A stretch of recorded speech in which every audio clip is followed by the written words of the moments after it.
Throughout the past few days, we've been discussing a lot about the Express Pearl ship that is currently sunken off the coast of Sri Lanka, a few nautical miles off the coast. We spoke a lot about what really happened on board. There are developments coming in almost every day on the court proceedings as well regarding this ship. But today is a day where internationally recognized to recognize the importance of our oceans. It is World Ocean Day. And of course, with the current situation in the country, it is very pertinent that we speak about the oceans that surround us, specifically the Sea of Sri Lanka, which is 8 times our landmass and is full of untapped potential for Sri Lankans, partly because we do not have quite the technology to access the potential of the Sea of Sri Lanka.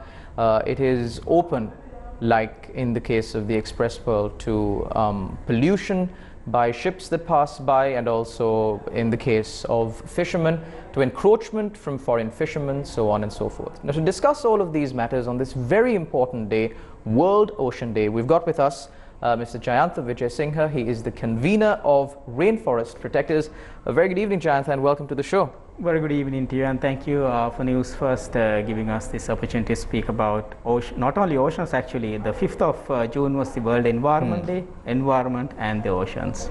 Of course, this is really an important matter that we really need to not only just speak on, because we do a lot of talking here in Sri Lanka regarding important matters like the ocean, the environment, but we really need to focus on what we can do practically as a people to protect the environment, to protect the oceans. We will get back to that. But the first step in addressing an issue is recognizing what this issue is, accepting that there is an issue and recognizing what it really is. Let's start off from the oceans.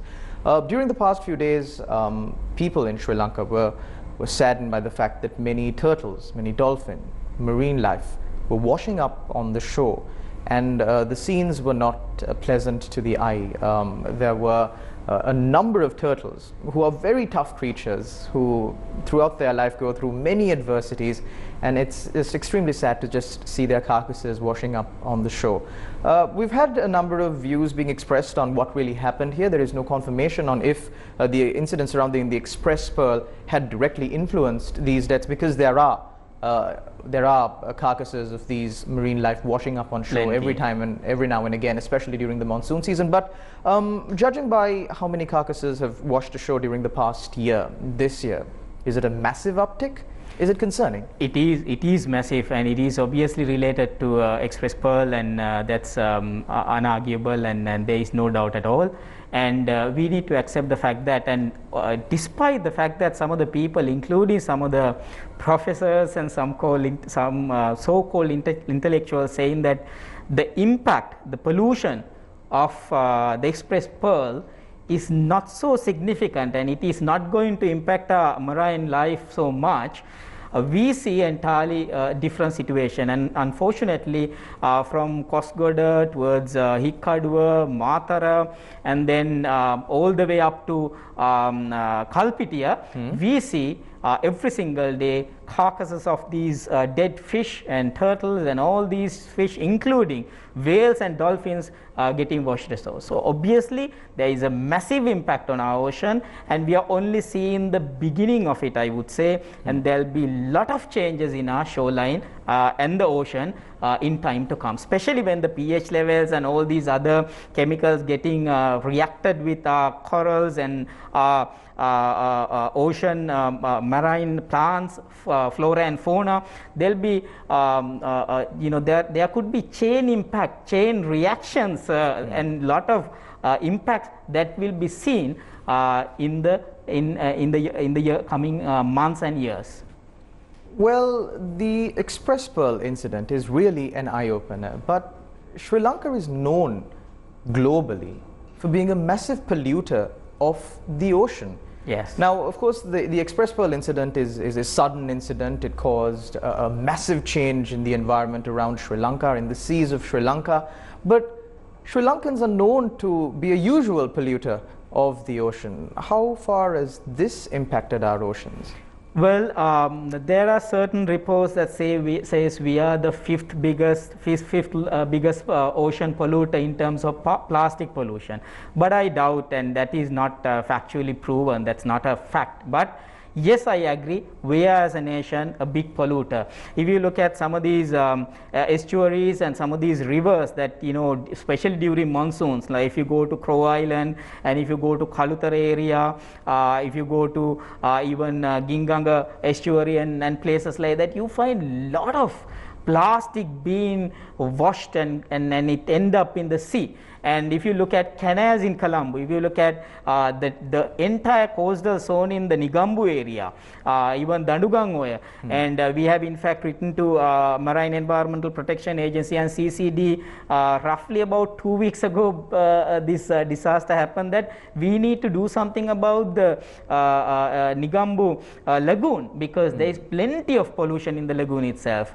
But irrespective of all these pollution that was happening, mainly the plastic pollution, that is something that we can at a given time, if we really do something, recover or probably restore. And it's very much related to the theme of the World Environment Day this time as well, ecosystem restoration. We can do some sort of a restoration, because the impact of these will be felt slowly, and also it is recoverable. But now with the Express Pearl, what happens is we have 1,000 odd containers of chemical and other plastic pellets and material and other toxic material, and some unclassified containers supposedly are carrying there, dangerous goods, dangerous hazardous material, and all that suddenly gets burned and also getting mixed with the ocean, and there will be a lot of chemical reactions that are happening, and it could be felt suddenly and quickly. And that is the problem with that, is that it is highly irrecoverable. We can't recover it fast. So those reactions and the changes in the ocean, we already know it has been felt from the southern seas to the northern seas, and that is a huge 80-mile area, coastal area is banned now for fishing. Now that is only for fishing. Just imagine the impact on the entire ocean, on the micro, the small living beings that we can't see. We only see the ones that we can see. So I think pollution, yes, we are a polluter, but then looking at the Express Pearl disaster, I think it would be felt for a long time, and it is so significant, and it is out of proportions. So when it comes to the restoration of ecosystems, like you said, the theme of this year's World Environment Day, which fell on the 5th of this month, when it comes to restoring the environment, does Sri Lanka have enough expertise to embark on such a massive project, restoration of the ocean environment? Well, I doubt. I don't think Sri Lanka has the required technology. I don't think Sri Lanka has the required expertise with proper experience of doing proper cleanups, large scale cleanups, especially oil spills and things like that. And then looking at mobilizing a team with good leadership to restore our oceans, similar endeavors of this nature, I believe that we don't have it. And I saw it was shared on Facebook and other social media widely that there was somebody from Hong Kong, an organization, I don't want to name, maybe you know, because it might be a corporate company's name, so I wouldn't name the company, but then there is an expert organization who had done it apparently.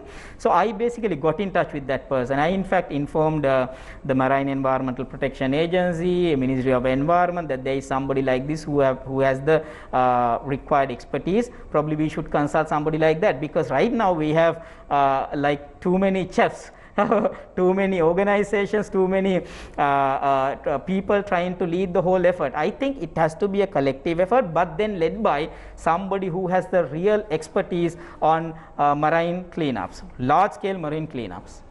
There's another problem that the people in Sri Lanka are really grappling with, especially after this Express Pearl incident. One question that people keep on asking authorities is it safe to consume fish? Well, I know you're not representing the authorities and you can't make a definitive statement, but judging by your knowledge, if an average person comes and asks you, is it okay if I consume fish after this entire incident, what would be your response? I have actually, personally, I have not got that expertise to tell whether fish should be consumed or not. But the experts who I have contacted and asked, have seen, put in their opinion forward. It clearly seems that right now there is no proper assessment to say that fish is safe.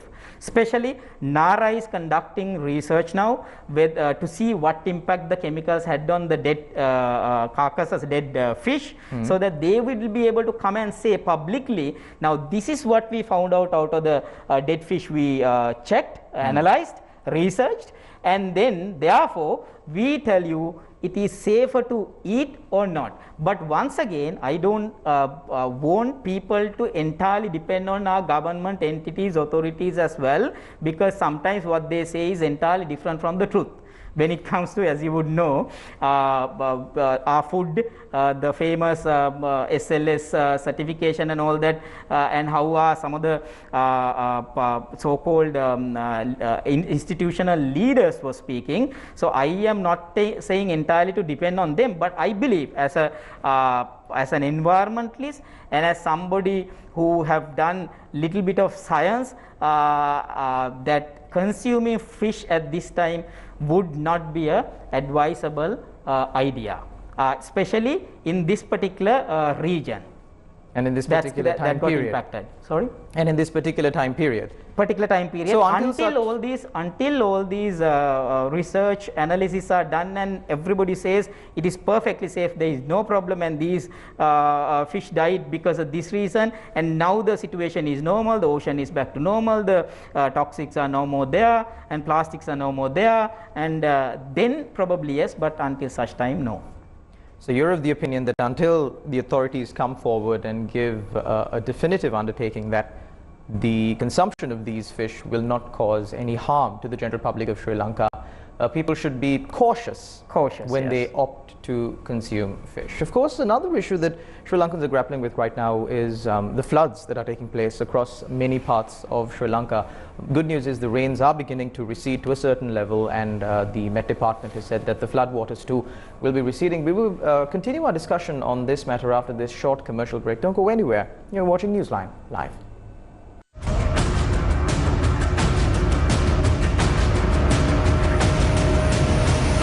Newsfirst, Newsline.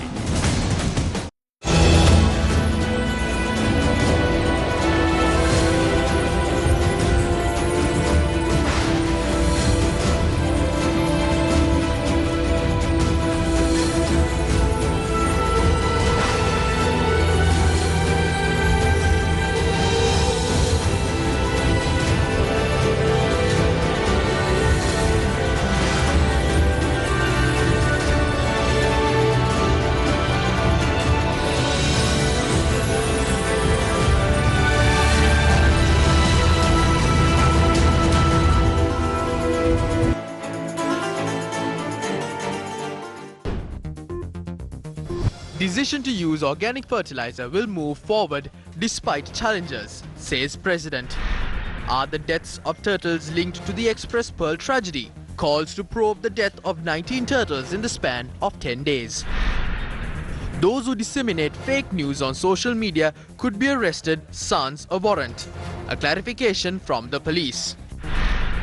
Was the bus bearing a group to quarantine ordered to return? Minister Jayantha Wijesinghe reiterates facts.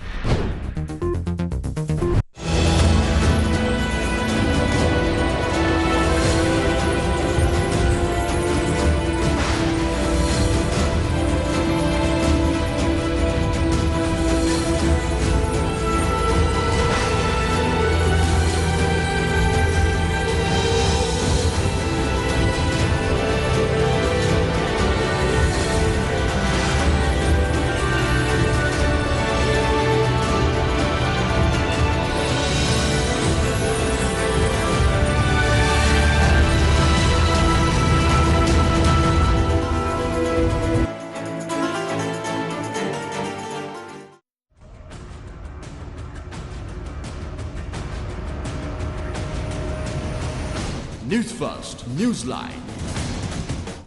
Welcome back to Newsline Live. We are continuing our discussion with Mr. Jayantha. So we promised our viewers that we will speak about the floods that certain areas in Sri Lanka are experiencing right now. But before we get into that, there were a few questions that have come in regarding, of course, the consumption of fish in the current situation. I believe what Mr. Jayantha was saying is that until the government or the authorities come out and give a definitive statement that it's safe to consume this fish, especially after institutions like NARA conduct their investigations on the carcasses that washed ashore and give an undertaking to the general public, it is wise or advisable to be cautious when it comes to a consumption of fish. And I believe there can't be anything more said about that, because you lack the information and also the reports on the investigations that have been conducted on the current situation. But moving on to the flood situation in Sri Lanka, I can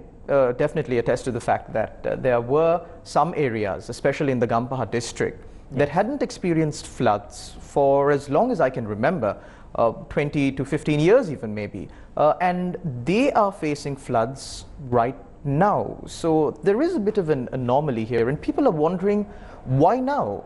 Why are we facing floods after not having to suffer at the hands of floods every monsoon season that has come for the past 10 to 15 years?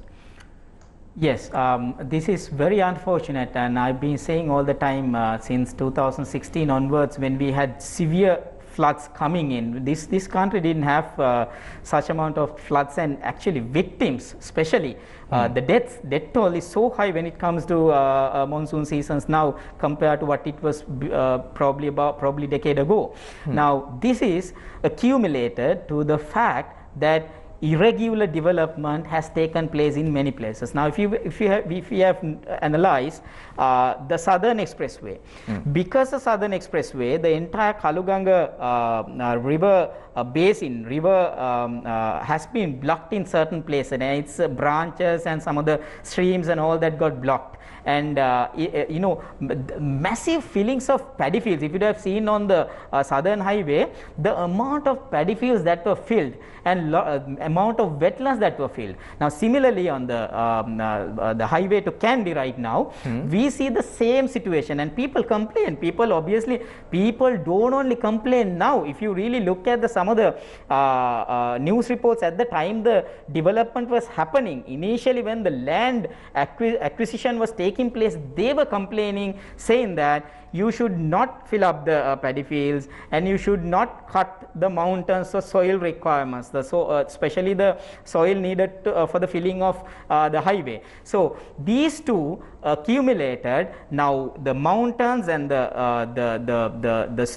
areas that were able to catch the rainwater and hold the rainwater together are no longer there. If you look at Mirigama, soil cutting is a big business, and it's a massive mafia, and all the mountains are getting flattened just for soil cutting for the highway and for the other projects. Now there is no mountains. When there is no mountains, there is no way the rainwater getting soaked up.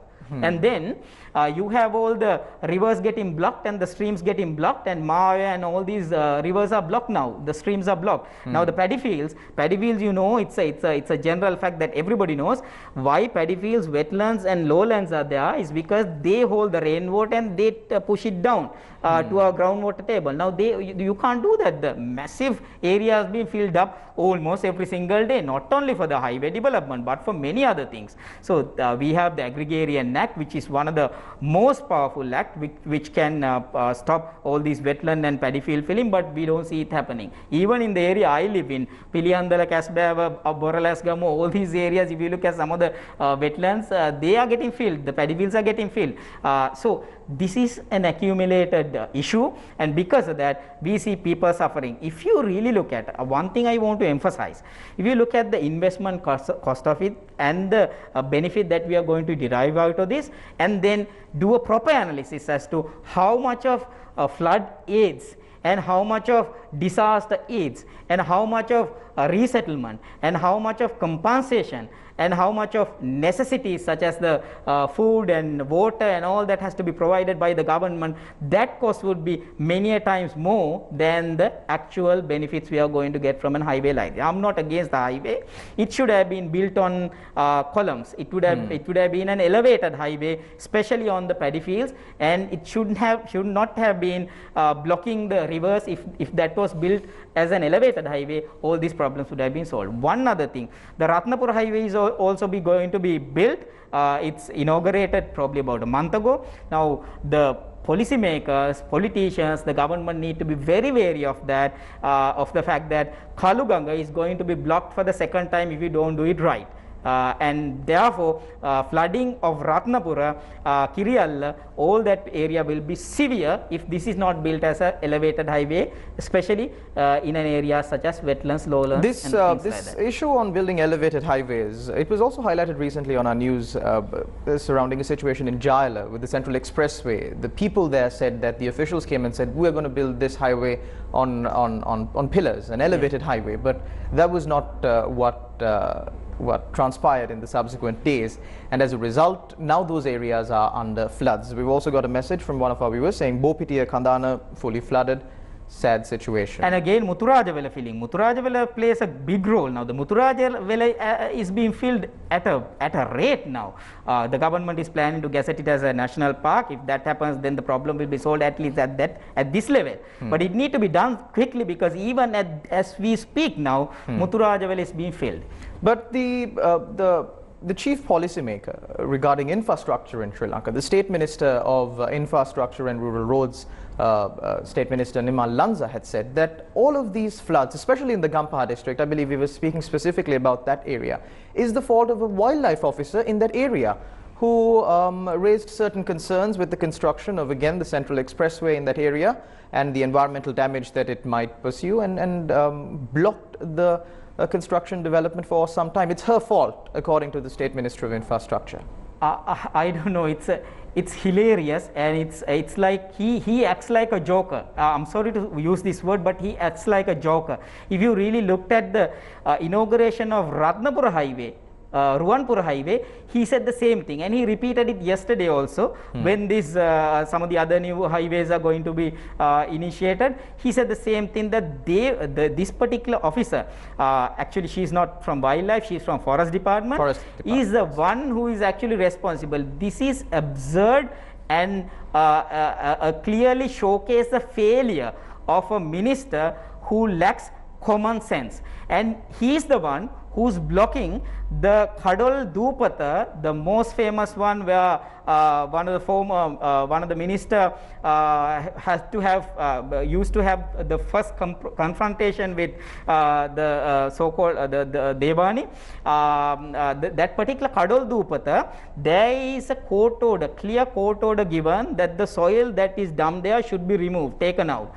And we have news that including this particular politician, there are several players indirectly influencing this decision and blocking the soil that is put there being moved out. Now, last DDC, District Development Committee, we saw once more that this minister was having a big confrontation with Devani when she was saying that any further development in the lagoon can be approved once this particular situation is basically handled and completed, when the soil is moved out of the Kadol Dupata. Now, for that he made a huge ha-hu at that particular meeting, and once again actually threatened her.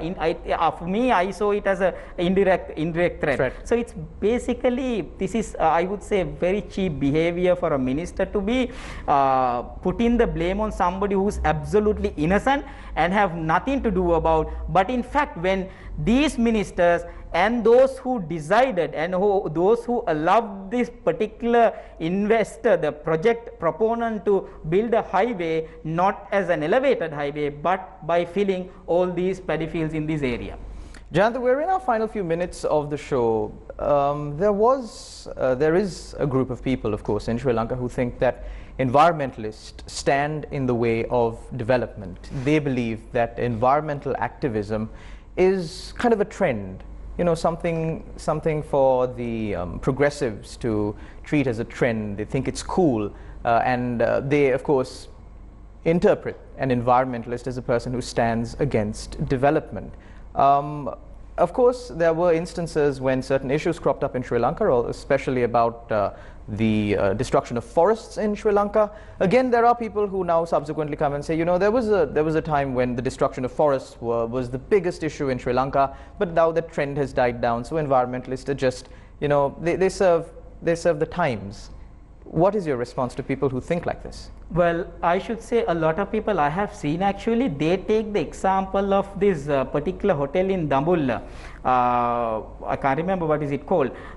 They say that at the time of this particular hotel was built, there were a lot of people who were against it, but nothing happened. Apparently, you have a beautiful hotel now, which is full of greenery and things like that. From that on, there were several environmental campaigns that people relate to and say, there were several environmental campaigns, nothing happened. If you really look at the phosphate, Eppavala phosphate deposit, and until today, whatever the development that has taken place in this country, even the Vilpattu issue, all these had a significant and a remarkable change and remarkable wins for the conservation just because environmentalists were shouting about it. Now we will talk about Vilpattu. What happened as a result of Vilpattu protest and Vilpattu campaign?